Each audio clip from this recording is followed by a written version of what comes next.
Drama नमक हराम की सेकंड लास्ट एपिसोड ने तकरीबन ये बता दिया है कि एक्चुअली इसका एंड कैसे होने जा रहा है। इसकी अपकमिंग जो एपिसोड होगी वो इसकी लास्ट एपिसोड है। ये ड्रामा इख्तिताम को पहुंचने वाला है। मेरे ये क्वेश्चन है कि अगर मुरीद अपने हाथों से अमीन कुरैशी की डेथ करता है तो उसके बाद क्या वो अपनी बीवी यानी कि अस्मा को बता देगा कि मैंने तुम्हारे बाप को मार दिया है? और अगर मुरीद नहीं बताता और कल को अस्मा को ये पता चल जाए कि मेरे शौहर ने मेरे बाप को मारा था, वो अलग बात है, चाहे उसका बाप जितना बुरा है, जितना जालिम था, लेकिन ये तो हकीकत है ना, उसका बाप तो है ना। और अगर अस्मा को बाद में पता चल जाता है कि मेरे शौहर ने मेरे बाप को मारा था, तो वो किस तरह से अपने बाप के कातिल के साथ अपनी लाइफ गुजार सकती है। आज की वीडियो में मैं आपको बताने जा रहा हूँ कि एक्चुअली इसका एंड किस तरह से होने जा रहा है। लेकिन उससे पहले थोड़ा लेटेस्ट एपिसोड में बात कर लेते हैं। हमने सेकंड लास्ट एपिसोड में देखा है कि मलाइका को मुस्तफा ने मार दिया है और मैं आपको हर रिव्यू में बता रहा था कि मुस्तफा के हाथों ही मलाइका की डेथ होनी है। ऐसा क्यों हुआ? देखिए, जब भी कोई इंसान किसी लड़की से मोहब्बत करता है और उससे शादी हो जाती है और बेपनाह इश्क करता है, उसके बाद अगर वो औरत धोखा दे दे और उसके सामने वो किसी और की हो जाए, तो ये दुख जो है वो माद को खा जाता है। उसको लगता है कि मेरे जीने का मकसद खत्म हो चुका है। और आपने पिछली सारी एपिसोड में देखा भी है कि मुस्तफा किस तरह से अमीन कुरैशी के पीछे पड़ा हुआ था। लेकिन चूंकि अमीन कुरैशी मुरीद का टारगेट था तो उससे वो पीछे हट गया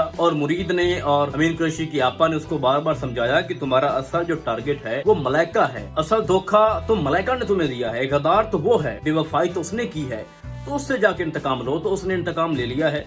जो वहाँ पे कन्वर्सेशन हुई है मलाइका और मुस्तफा के दरमियान, यू नो वेरी वेल, और एंड पे मलाइका का जो बनता था हिसाब उसने पूरा कर दिया है। और मुझे उस वक्त बहुत अच्छा लगा जब वो बार बार रो कर और गिड़गिड़ा कर कह रही थी कि मुझे माफ कर दो, मेरे पास इतना पैसा है, ये सब कुछ ले लो, अपनी लाइफ को एंजॉय करो, मुझे अपनी जिंदगी जीने दो। तो इसमें एक सबक है कि कभी भी किसी मुखलिस शख्स को मत छोड़ना, धोखा मत देना, क्योंकि जब मर्द का दिमाग घूम जाता है ना तो वो बहुत कुछ कर सकता है। और इस एपिसोड में उन्होंने ये दिखा दिया है कि ऐसा नहीं करना चाहिए और जो गद्दार औरतें हों उनका यही अंजाम होना चाहिए। उसके बाद हमने देखा कि अमीन कुरैशी का एंड किस तरह से होने जा रहा है। तो मुरीद ने जो उसके साथ किया है बहुत मुझे अच्छा लगा, जिस तरह से अमीन कुरैशी ने मुरीद की माँ के साथ किया था और जिस तरह से वो अपनी माँ का इंतकाम ले रहा था और उसने उसको सब कुछ बताया कि तुम्हारी बेटी को अगवा भी मैंने किया, उससे शादी करना भी मेरा प्लान का हिस्सा था, मैं मलाइका के साथ मिला हुआ था, अब आज मलाइका मरेगी, उसके बाद तू मरेगा, मुस्तफा भी मेरा दोस्त था, हम सब ने मिलकर तुम्हारे खिलाफ ये प्लान तैयार किया था। तो हैरान हो जाता है वहाँ पे अमीन कुरैशी। और अमीन कुरैशी के सामने जिस तरह से मुरीद टांग पे टांग रख के बैठता है और उसके बाद जो हालत करता है अमीन कुरैशी की,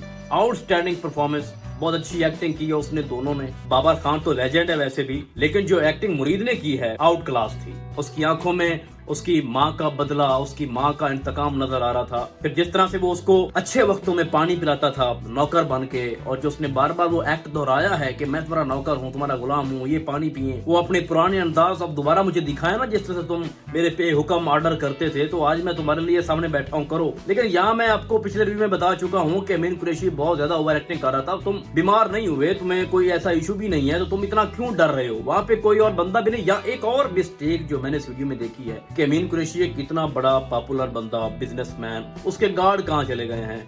घर में और कोई भी नहीं है, कोई नौकर नहीं है, वो उसको खींच खींच के इतनी ऊंची आवाजों में उसके ऊपर जुल्म कर रहा है, मार रहा है उसको, एक कमरे से दूसरे कमरे में लेके जा रहा है, शीशे तोड़ रहा है, टेबल तोड़ रहा है, उसको खींच के कब्रिस्तान भी लेके जाता है अपनी माँ की कब्र पे। तो बाकी जो गार्ड्स हैं, ड्राइवर हैं, बाकी जो अमला है वो किधर चला गया? बिल्कुल पुरसकून माहौल था। ऐसा कैसे हो सकता है? कोई कुक होगा घर में, कोई तो और बंदा होगा। अब ये तो नहीं है कि मुरीद अकेला पूरे घर का निजाम चला रहा था अमीन कुरैशी का, तो ऐसा तो नहीं है।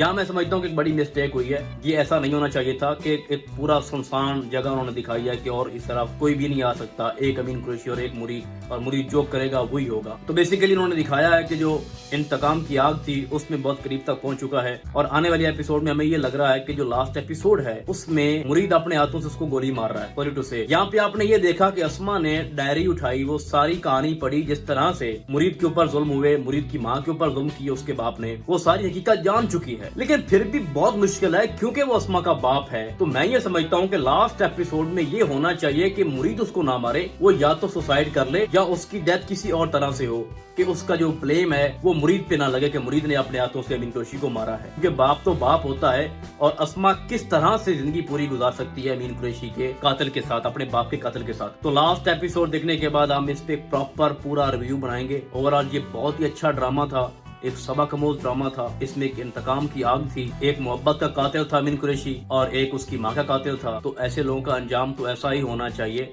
بٹ اس کی لاسٹ ایپیسوڈ دیکھیں گے، اس پہ مزید بات کریں گے اور ہم آپ کو بہت جلد ملیں گے کسی اور ڈرامے کے نئے ریویو میں۔ تب تک کے لیے اللہ حافظ۔